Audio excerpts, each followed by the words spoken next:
So I'm going to be the prospect, right? We're having a Yes. sales conversation. So yeah, Jane, I love it, but you know what? I got to sleep on it. Absolutely. Well, I understand that, but please let me know then what do you want to think about? Do you have any Help me welcome Jane Warr to our powerful conversation. I'm very excited to have her because Jane is the sales goddess, and you're going to learn in a minute why. But before we do, let me just give you a quick intro about Jane. She is an award-winning communications and sales trainer, collaboration expert, 5X international best-selling author, and international speaker, founder and CEO of Selling on the Spot Inc., an events-based global business training company. I'm very, very excited to talk about this because you are taking the word global, and you're making it literal day by day, right? So beautiful. Jane, tell us a bit more about you and how did you fall in love with sales and building movement? Awesome. Thank you so much, Bogdan. Oh my gosh. I love your intro.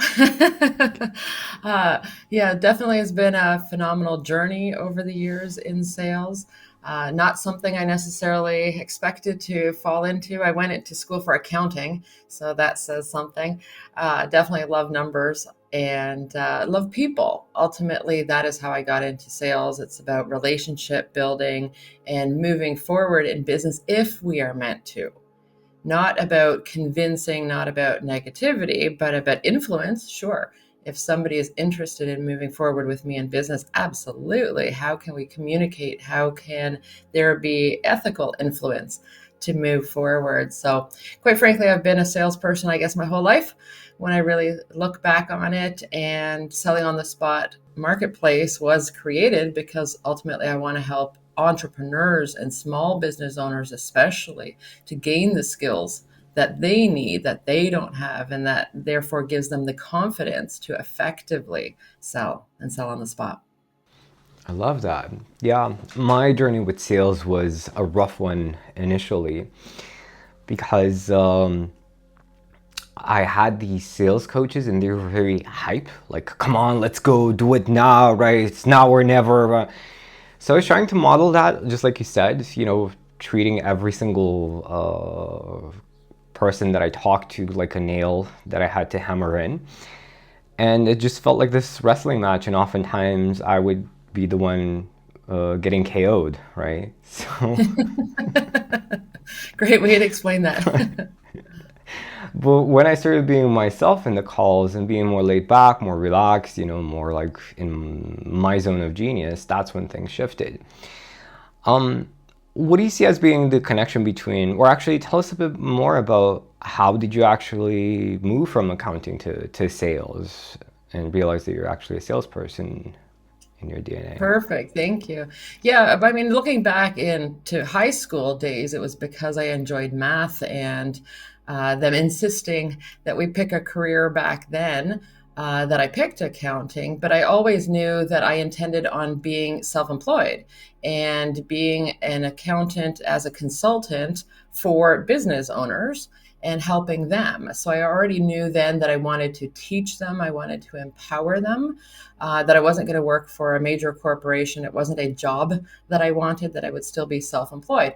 Part of that was because I wanted to be married with kids, and that definitely happened.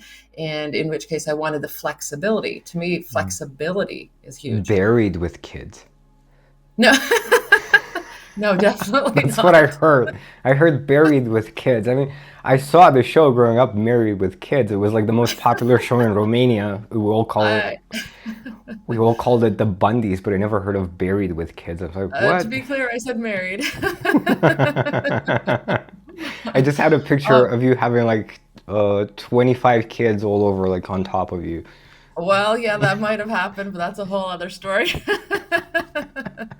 And sadly, I'm not married, though I do have amazing children that are adults that are now 28 and 27 years old, of which I just finished visiting one in San Francisco last Congratulations. week. Thank you. Yeah, wow. You threw me with that one. Sorry for the interruption. Yeah. Yeah, all good, all good. That was a fun one for sure. So I became self-employed immediately. It was actually when I was looking for an accounting job to fulfill my role. I was doing my certified general accounting in school. And with that, that was essentially night school, and I was required to have a full-time job as an accountant. And I came across a health and nutrition company that interested in me, and I started that on the side as not so much for the income, but for the sake of, again, learning that health and nutrition, wellness, has always fascinated me. So that was something that I already realized I was going to probably have two part-time gigs, if you will, and instead turned that into a full-time career. Was that a multi-level marketing business? It was. It was, which of course, You which at the also, time I did not expect to go into. But yeah. again, that freedom, that flexibility, the opportunity to meet other people and to be trained by great leaders and create my own destiny. And you know what? That's an interesting conversation because I've been into like a lot of us started that way, right? Whether it's Amway or whatever, other multi-level marketing businesses.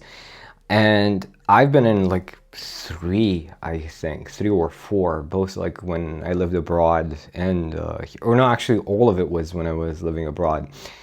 But I made no money. But the books, the personal development books, were like life changing. So that was a huge win.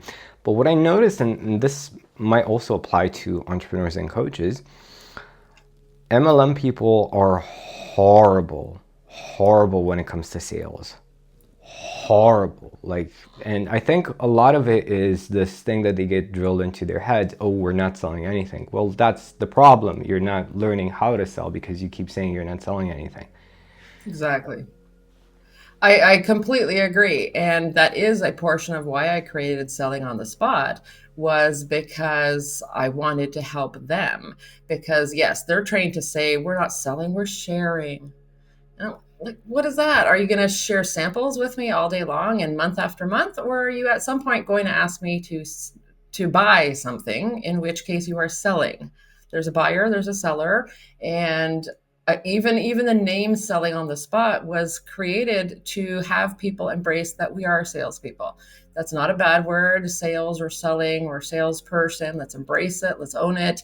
Let's be proud of who we are and what we do, because again, it's having that freedom to create what we want to and work with who we want to. In which case, yeah, that's kind of a bit of a running joke that I still don't allow people to say the word sharing. if But how can we influence somebody again to take the next step? Which, sure, it might start with a soft sell, and I'm okay with that term, certainly, because that's how I would prefer it. Not, it's not salesy, it's not being hard, it's not being aggressive. It's again choosing who to work with and how to move forward, or who do they know if we're not meant to move forward with them? Then can they refer? Can they, can we work together in some other way? Can we collaborate perhaps if that feels more comfortable for both parties? I love that. Yeah. Um, this idea of soft selling is interesting. But yeah, I think a lot of us have this weird relationship when it comes to sales. But not, I don't think it's the sales that we have the weird relationship. It's the rejection. Is the person saying no? That's the thing that we're trying to desperately avoid by always looking for the next sales script and instead just focusing on the way who we are being in the conversation, in the sales conversation, because I think that that's more important than whatever you're saying. It's who you're being, it's not the how. Absolutely. To this day, I have no scripts. I provide no scripts to my licensees and my facilitators. I provide training, I provide guidance. But yes, it's always about being in the moment with the individual. I didn't prepare for my time with you. This is a real You didn't? conversation. Nope. Why didn't you tell me that before we started, Jane? Well, partially What I'm are we? always prepared. There's a big difference there. But there was no separate preparation needed because I care about this being a genuine conversation in real time. And Yeah. what's meant to happen is going to happen, right? like your comment about being buried with children versus married with children. I can't prepare for that, nor would I want to. Yeah, don't tell anyone, but I didn't prepare either. It was just Yeah, there you literally go. There jumped you go. No, straight let's in. own that. Let's own Yeah, that.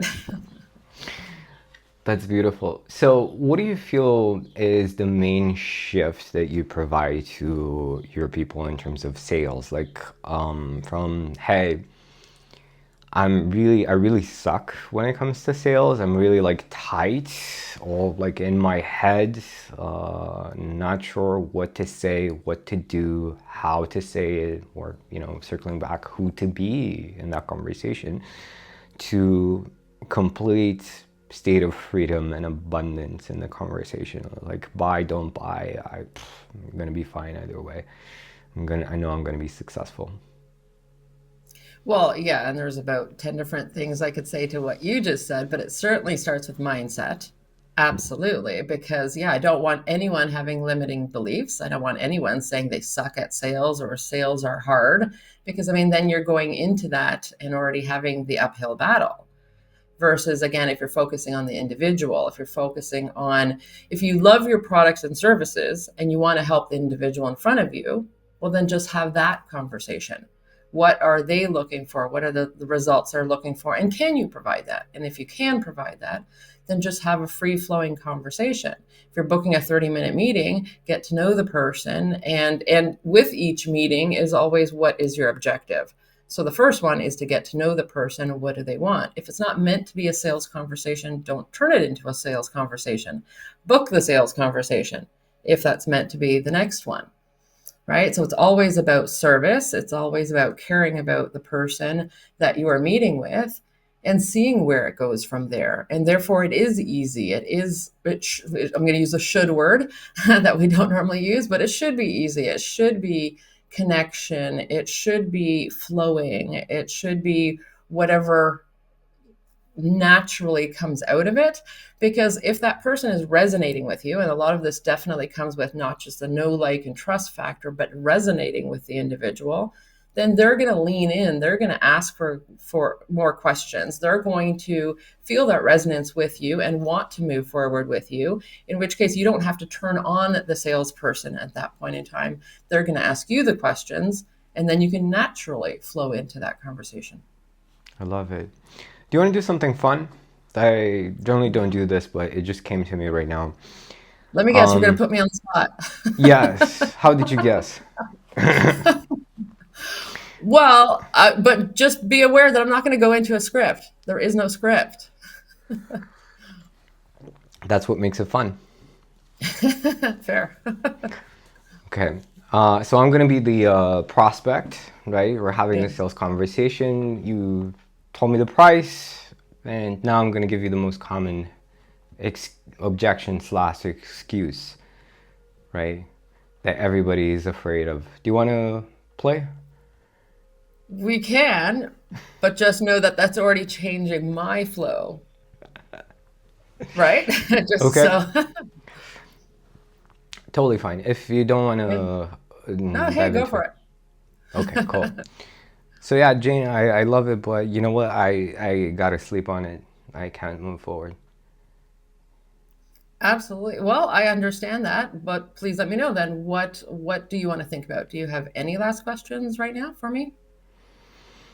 No, no, I just need to think about it. Like, yeah, I never make decisions on the spot.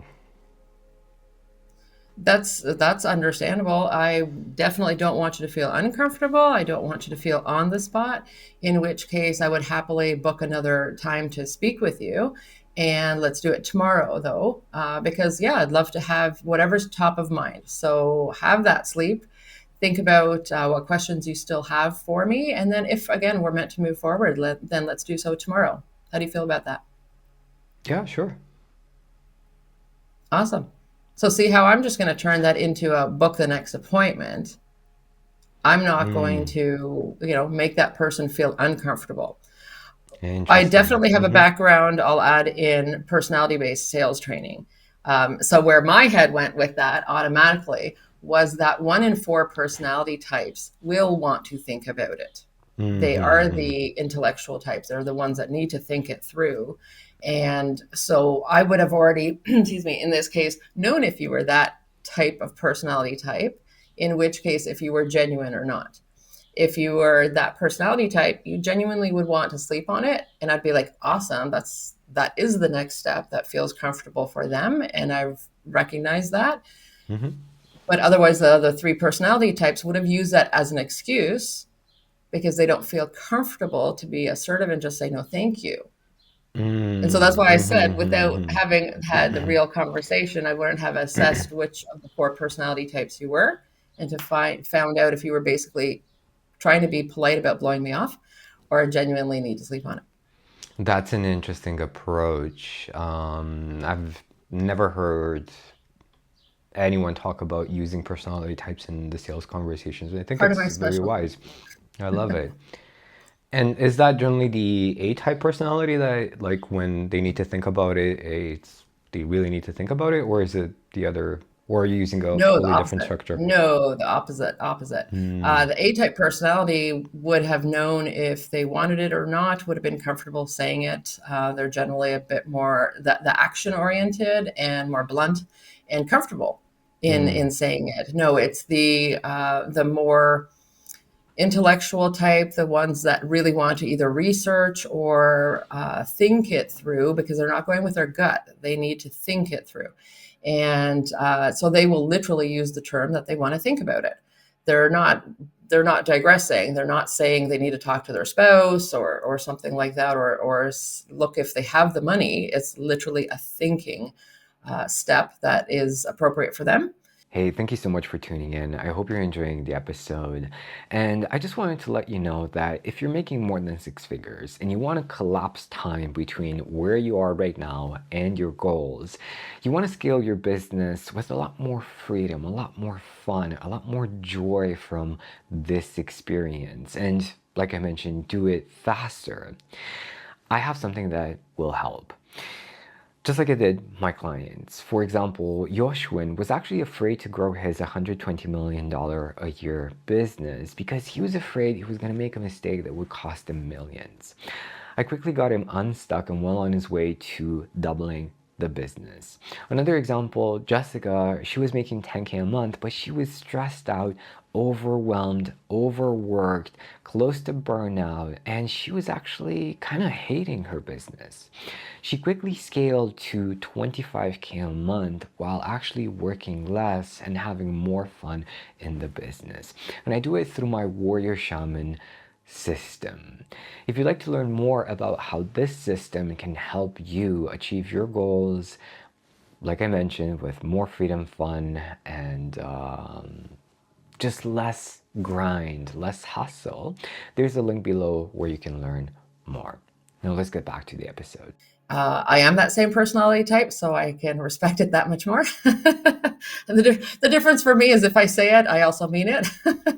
I'm also comfortable saying no in a sales process if it was going to be a no, if I was on the buying end, because to me that's also honoring the salesperson and being respectful for their time. I don't want to waste anyone's time. I would never say I'm going to think about it if I don't mean it.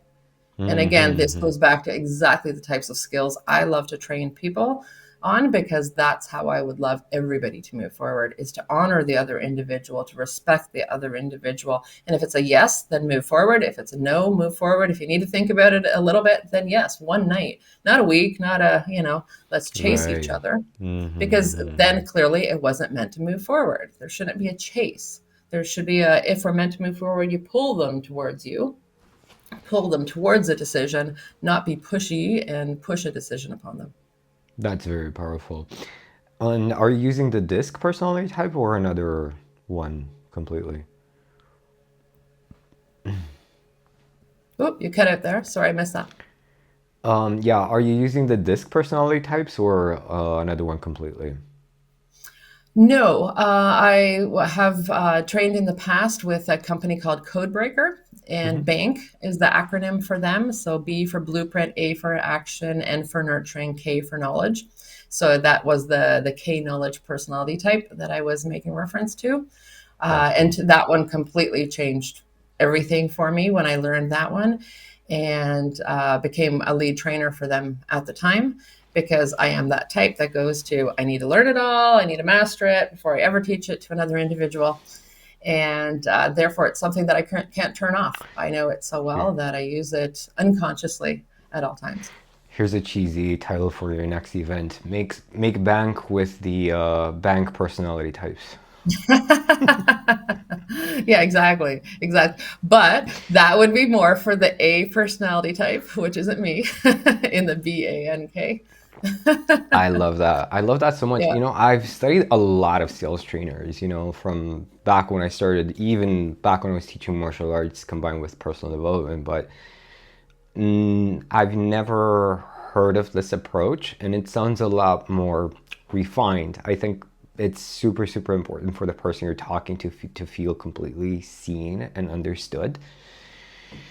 That's really where the relationship starts. And I think having these assets in your pocket, in your head, and deeply understanding the person you're talking to and which would be the best approach, I think it's instrumental. I think it definitely changes the game. It's elevating my sales understanding right now, just talking to you about it, which I love and I appreciate. I'm excited for you. That's awesome. Well, and I will add that even before I became a trainer for them, which again, this goes back maybe 6 years now, before that, I was an emotional intelligence trainer. So that definitely is layered in. That's where I get the terms such as honoring the other individual that came from that training, and that's the feeling again that I want to give and feel in a reciprocal way. And so that layers in at all times. That layers in the kind of calm, I think, tone that you feel with me, because that's the resonance that I want between us as well. And that feeling of respect, that it's not a salesy, how quickly can we move through this conversation? How quickly can I get to yes? How many yeses can I get you to say so that you consciously or unconsciously say yes when it comes to the money part? 7.5 Yeah, yeses. yeah, yeah. That's crazy. That's a bit of my background where I was forced to learn that at one place that I did. Again, I was technically self-employed, but they forced that upon me, and that was a part of why I left that company because I just said that just feels terrible, and I could not teach that to another individual. I said I never want to be treated that way. Why would I train my people to work that way as well? I love it. I love it. Beautiful. And do you generally work with experts or entrepreneurs? Do you train their teams? Like, who are usually the people who show up for your event? Sure. Well, as Selling on the Spot, I did create it ultimately for entrepreneurs, solopreneurs, not necessarily or not as much of our demographic are small business owners, though some of them definitely are. I'm really proud that we've been helping people from 44 different countries around the world now. But generally, they are an entrepreneur, somebody that is probably still under six figures in income, though they might be over it at this point. But they're coming to us because that, again, they need sales training. They are kind of fumbling forward. They're doing some things well, but not necessarily knowing why they're doing it well. They're getting some yeses. So again, they're resonating with people. People are buying, but they're not necessarily then excelling. They're not getting the upsell. They're not getting the testimonial. They're not getting referrals. It's not easy. And ultimately, I find that a lot of it not isn't just the lack of skills, but it's a lack of confidence and the lack of asking for that next step. So either they don't have the process down of, okay, now it's time to ask for the second sale or ask for the testimonial. So they don't have the process down, but even if they have the process, then they don't want to ask because they feel uncomfortable. So there's still a mindset issue in regard to sales because they might have felt uncomfortable for getting the first sale, but they got it. Now they're uncomfortable asking for the testimonial. Now they're uncomfortable asking for more money. And so it's constantly a mindset challenge. And a Yeah. huge part of why Selling on the Spot now became the business training company that it has over the years is because I didn't want to just provide the marketplace, which is what we call our fun and profitable event where people are making offers, people are getting yeses or no's on the spot. Because again, there's nothing wrong with a no. You just want to know if you're moving forward with that person or not. But we are now a business training company because we want to provide mindset training. We want to provide processes or systems excuse me, I have a bit of seasonal allergies coming back from my travels. No And problem. so we provide all of that. And we're really proud of, again, what we've done, especially for entrepreneurs, so that whether they were a small business not yet earning their first 50,000 or 50,000 yearly, for example, but matching them and looking at what are their goals and how do they plan to get there. And oftentimes it is that elusive first six figures. If they've never earned 100,000, they want to earn 100,000. But I don't want that just to be a number, but why is it that number? How do you want to get to that number? And let's put three different systems in place to make sure that one or all of them together get you over that first $100,000 goal. And then what is the next goal? I love So that. yeah, it's really, again, still matching to that individual, whatever it is that they are looking for with their business. I love that. So tell us a bit about the events, right? It's a place where people pitch and people can decide to work with them like in the moment, a yes or no, or Yeah, well, and I love that you use the word pitch because I purposely use the word presentations. mm-hmm, Because again, pitch implies salesy or it comes off as salesy to people, and that's exactly what's not permitted and what we're mm-hmm, asking people not to do. But put together a presentation, meaning care about the visual that you have here, the verbal presentation, the vocal way that you are presenting, and to again practice if it takes practice in advance, to sound professional, look professional, act professional. So it is a presentation. And I feel like that word alone differentiates us because it's not, okay, now I'm going to be salesy and this is what I'm bringing today and talk fast. And, that automatically is salesy. And that's how it will sound, again, consciously or unconsciously to other mm-hmm, people. Now, we are so much about resonance and relationships and community that we automatically, again, going back to personality types a little bit, we automatically will bring more nurturing personality types or attract, excuse me, I should say, attract more nurturing personality types to our community and to our events, in which case being salesy and talking fast and being too much of an A type personality is going to turn them off, mm-hmm. again, consciously or I love that. unconsciously. So it's really thinking about the community and the feeling. And I think words have power. And thinking about it now, like the word pitch, when you're pitching, you're actually hoping that the person on the other end doesn't catch what you're throwing, right? Correct me if I'm wrong. Yeah, absolutely. Absolutely. Or I'll use the word pitching when you pitch an investor, but again, because that is regular terminology for that industry. Mm-hmm. And I am a word geek. I care about every word. Yeah. You can hear about that. In which case, that's why we use the word presentation. Bring a presentation. What do you want to offer? And so we say that people are making an offer in the marketplace. We're not again, we want everybody to embrace the word sales and selling, but you're bringing an offer. What are you offering today? Right. Because it's not going to necessarily be the same product, same service every time. It could be something different every time, and it's depending on what is important to you. So for us, we find, of course, we have a lot of service providers, especially since COVID, especially since being online, of course, in which case, how can somebody present who they are and what they do and what that offer is to differentiate also with everybody else that's at our event and everybody else that's on the internet and pitching something else? How can you present it in a different way that we want to move forward with you and we want to be able to say yes on the spot at the event?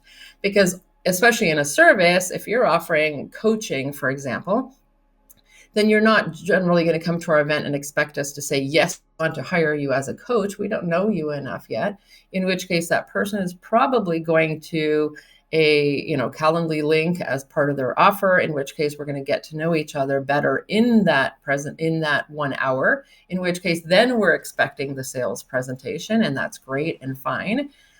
But till then, it's still relationship building. So at Selling on the Spot in our marketplace, in this example, that coach is going to explain again a little bit about who they are, who they serve, how they differentiate, why somebody should say yes to the offer to move forward with that 1 hour meeting.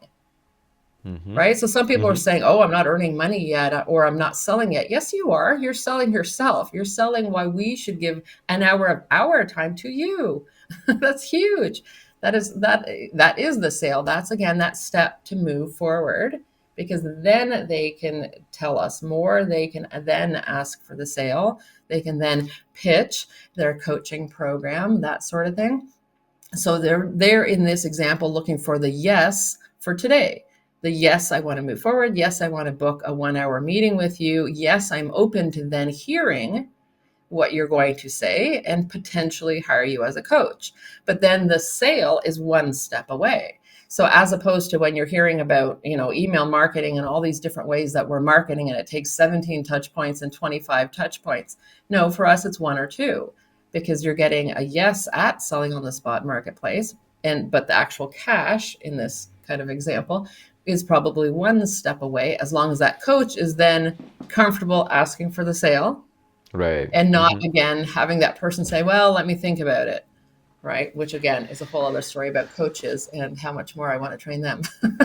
Yeah, yeah, 100%. And what I noticed, at least in terms of the mindset, the confidence when it comes to sales, especially when it comes to coaching,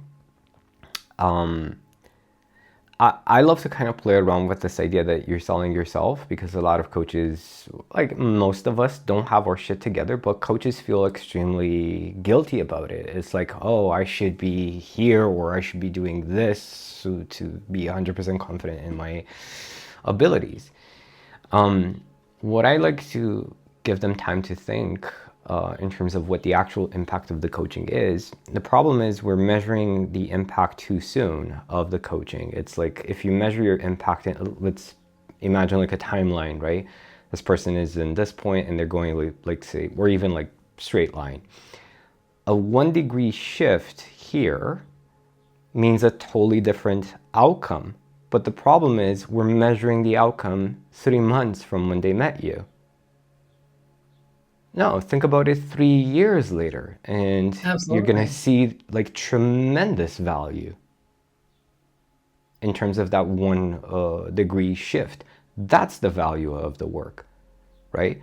Even for you right now, like somebody learning one sales insight, like even listening better to understand what their type is, right? What their sales type or what the bank type is, and using that, they start using that. Maybe they don't get like, okay, from 20% close rate to 50% or whatever, maybe 30%, but in time, the difference is tremendous, right? So that's really the value of the work, the value of coaching. And I think when you really start to see that, this fear of your service not being good enough or whatever just dissipates. I agree. And yeah, again, coaches are a whole other example of people that I love to work with and people that I love to help, because I find that, just like you said, they have their own mindset issues. So I hope that they're doing their own work to work on whatever they individually need to work on. Again, it still can be the verbal skills, it can be the confidence, it can be the asking for the sale or what the actual sale is. Because I think there are too many people that are, I'll use the word desperate. They want the sale, whether that's, one session or 5 or 10 sessions. They're not, again, presenting the offer of a 1 year and what is that journey that they can take them on. Because just like you said, that 1% shift is going to make a difference, but it's going to make a difference months and years from now. In which case, yes, I think coaches really should be presenting 1 year packages. And Hmm. again, that's why that sale and that individual relationship is so critical, because both parties have to trust each other so much so to ever move forward. And there needs to be so much relationship building and resonance from the very beginning.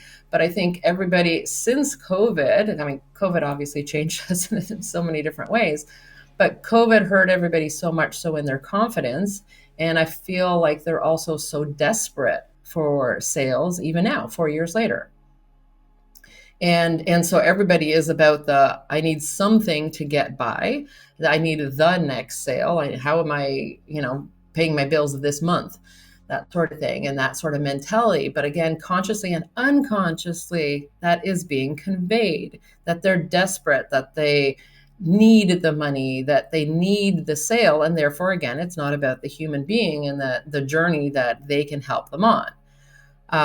Again, I'm trying not to digress because I could go on, No, whole please other do. conversations just about that. But there are so many different parts in the process that the coach would need to do to get from the first individual relationship building, and how they can differentiate to find it if they want to move forward. So a lot of times people will talk about niching down and niching down, and I do agree with that ultimately, because you really want to work with who you really want to work with and really fine tune that versus being desperate and looking for who can I help today because I need to be paid today, right? And ultimately, also, I want to add to that with enough building of the business and really understanding from foundation to where they want to go, the coach themselves will make such a big difference so that they set themselves up, whether it's with their own confidence and their own skills, but technology and so many other pieces. That's why we do business building at Selling on the Spot. We want to meet you wherever you are now to help ensure that you're successful, as opposed to this kind of fumbling forward that everybody's been doing for the last 4 years since COVID. And ultimately, I find too many are not farther forward than 4 years ago. Yeah, yeah. It's true. It's like whenever you're looking for the one in dating and you think, "Oh, she's the one, he's the one." The more the one you give them, the faster they're gonna run. Yes. Everything is sales. Dating is sales, absolutely. Again, you're selling yourself. Beautiful. Awesome, Jane. I know you're doing a summer party, and you're maybe people can learn a bit more about selling on the spot. I will link that below. But tell us a bit about your summer party. Awesome. Thank you. And again, I apologize. My voice is already going out right now. So the No summer problem. party is awesome because, again, we care so much about our community. We care about the people that choose to join us. So it's our way of celebrating. We're celebrating business. We're celebrating the individuals. We're celebrating summer, and we're wrapping that up with a marketplace. So our Selling on the Spot marketplace online events are normally 2 hours. Our summer party is 4. So absolutely, we're still having the marketplace. We're still having everybody have the opportunity to make their offers, but we build community. So there's more networking, more opportunities to get to know each other. We build in some kind of fun and goofy sometimes play, I'll call it, in there.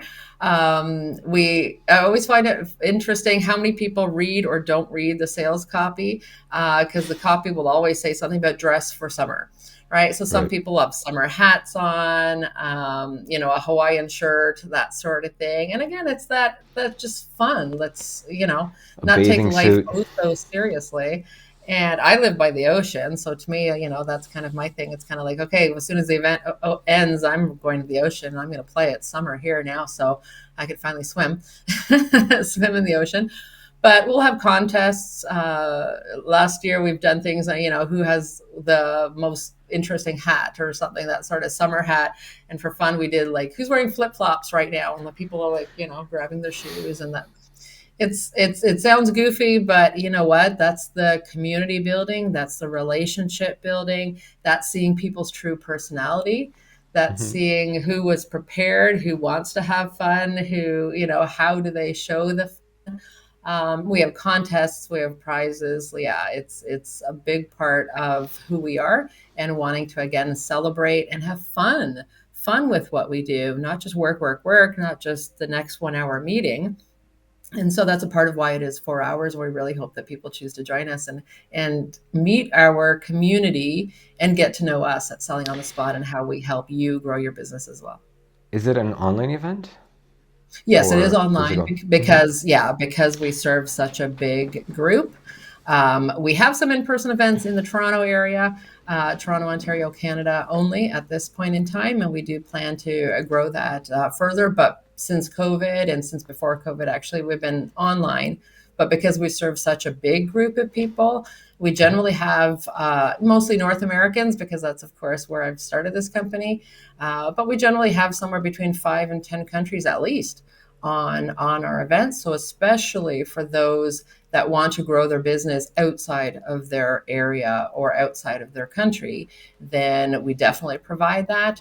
But even if somebody was focused on the US only or Canada only or Europe only, for that example, you're going to meet a lot of people through us, and again get training through us that is going to make it worth coming to our event. Well, you know what? It's we haven't started the or you haven't started the summer party yet, but I definitely came prepared. For those of you listening, I'm Love it, actually love it. I'm flipping my flip-flops right now. So I love it. Thanks there for we go. sharing that. See, Yeah, and then we both automatically smile, and it's again about having fun, and the fact that you did that, not just that you're wearing them, that you're comfortable sharing them. They're blue. I mean, it's just fascinating. you're lucky I didn't bring my bathing suit. I don't know, the European little speedo. I don't know. You might sport that well. Oh no, and I was wearing those when I was a kid. I had no idea about boxers and shorts. Yes, But exactly, after a exactly. certain age, you tend to mature Yes. into shorts rather than speedos. But funny enough, the elderly here in Romania still wear speedos, and it's a sight. Absolutely. It's a Yeah. sight. Yeah. Well, yeah, So it's a combination between, yeah, how do we feel about that? Is it appropriate? Is it not appropriate? And I generally think, you know what? Good on them. yeah, Good on I them, was, right? You be you, I'll be me. not to. I was walking in the park with my girlfriend like a few years back in Bucharest in summer, and one guy was wearing speedos and doing yoga in the park, which is amazing. More power to you. But let's say I wasn't in the right spot when he bent over. But anyway, not to get too detailed. Cool. Guys, if you're joining the summer party, Jane's summer party, after listening to this show, bring your Speedos, and then when everybody's flip-flopping their flip-flops, show flip-flop your Speedos and Flip flops optional, Speedos optional. Yeah, you do you. We do say we proudly serve an inclusive community. So yeah, however yeah, you want to of show course. up. Yeah, I'm getting a bit too creative with this. I'll Yeah, pause. I was gonna say I love your fun side that's coming out. Beautiful. Jane, thanks so much for taking the time to have this conversation. I found it very insightful, and I'm sure people listening in are finding it insightful as well. Guys, to learn more about Jane, you have some links in the description, and let us know. Actually, Jane, let us know when we should have you back and have a proper conversation about the emotional side of things, right? The emotional Oh, we could intelligence of definitely do that. sales. Yes, I would absolutely love to do that because yes, it all layers in together and it just makes us all more confident and more powerful. And we need that to be able to help more individuals, which ultimately is what everybody's trying to do. 100%. Beautiful. Thanks so much. Thank you so much.